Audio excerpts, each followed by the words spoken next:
this tool. The tool is already, we have some videos on SciSpace as well, so you can use those videos as a reference case. So let's try to dig into what functionalities have been improved and how we can use it. So let's try to learn from this tool, SciSpace. Okay.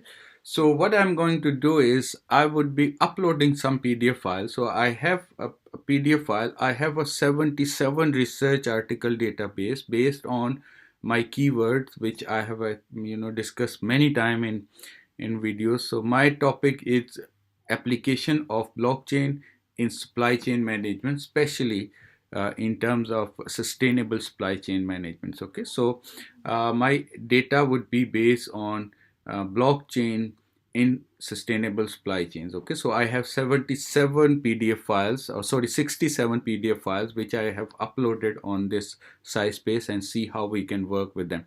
So there is a feature. If you want to learn about the SciSpace, we have another video on SciSpace separately, so you can watch that video. But here I would be working on some specific functionalities which help us in order to work in systematic literature reviews or literature reviews based on our workflow. Okay, so I believe you do understand the workflow clearly. So the first thing is extracting information from PDF files so we can learn about the literature. Okay, so extract data from PDF file. So this functionality is new in this SciSpace, but it's really powerful functionality. So extract data from PDF files. So just click here and you can upload 10 PDF files. Okay, so 10 PDF files are you can upload 10 PDF. Once I select them, upload, the system will automatically bring all these files and ask me to upload. So the limitation is this: you can just upload 10 files for now. Okay, so you can't upload all of these files, but if you have batches, that's why you can see that I have created batches.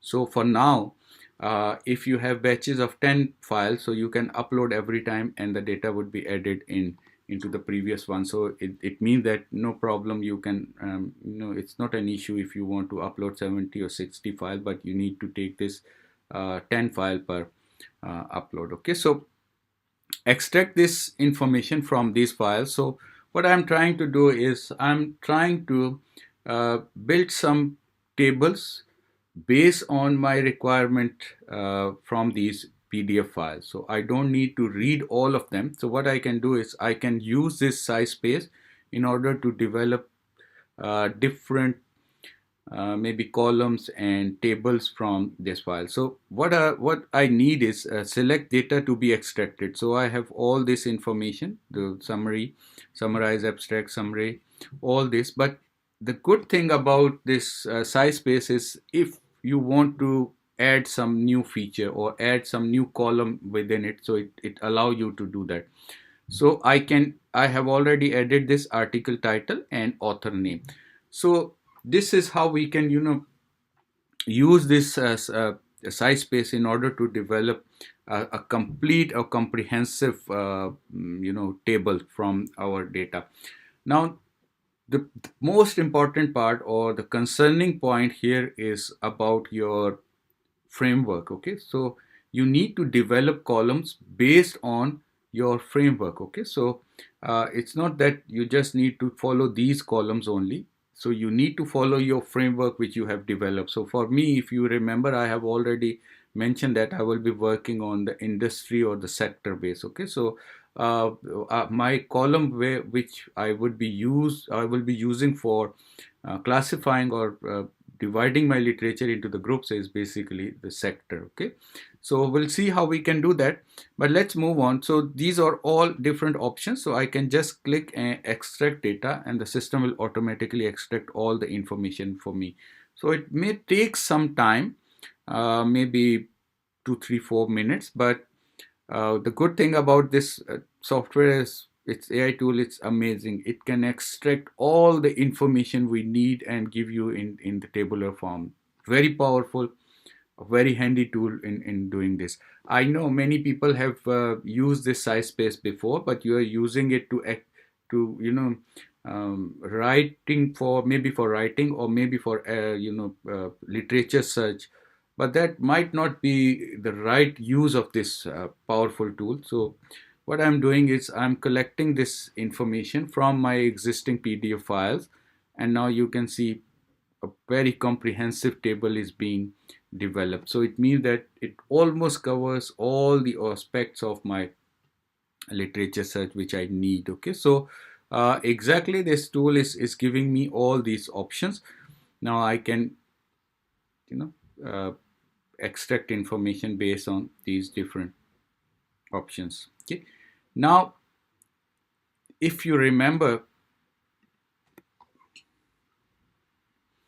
I mentioned that I would be working on the sectors, right?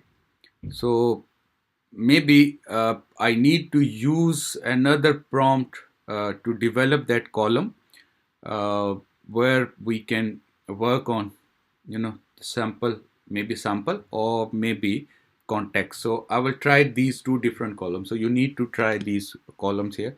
So for me, because the, the the framework I'm using for literature classification is basically sector.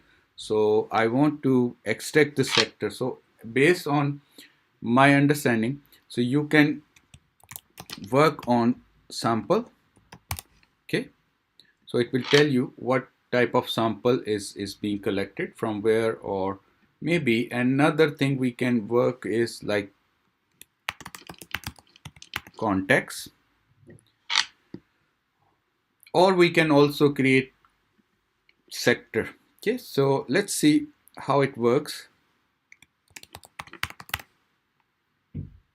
Okay, so just trying to demonstrate how powerful this tool is and how we can use it. So I have created three different columns, but the purpose of developing these columns is same. I want to extract the information about the sector. So you can see that the sector, it's already clear now, a very specific information. Context is giving me a little bit more information, and the sample size is also giving me all the relevant information. Excellent work is being done by this tool. Okay, so very powerful, very handy tool in order to extract information from the body of knowledge. So this is called learning from the literature. Okay, so I believe this part is clear. Everybody have the idea about the tool, and but you can use this tool to extract information from the PDF file. Very powerful tool. Okay, so you can develop column and tables. Okay, so then the next step is to extract this information. If you can extract directly, that's fine. Otherwise you have to copy paste in Excel sheet and create an Excel sheet. That might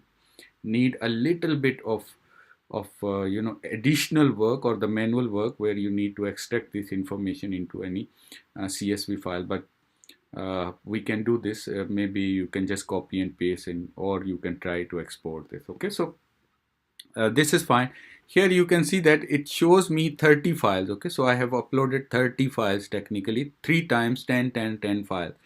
So it means that there is no limitation of top limitation of the file, so you can upload as many as you want, but at one time you can upload only 10 files. Okay, so when you are downloading your PDF files, so please make sure you have folders of 10 files each, and then you can work easily. Okay, so this is the first step.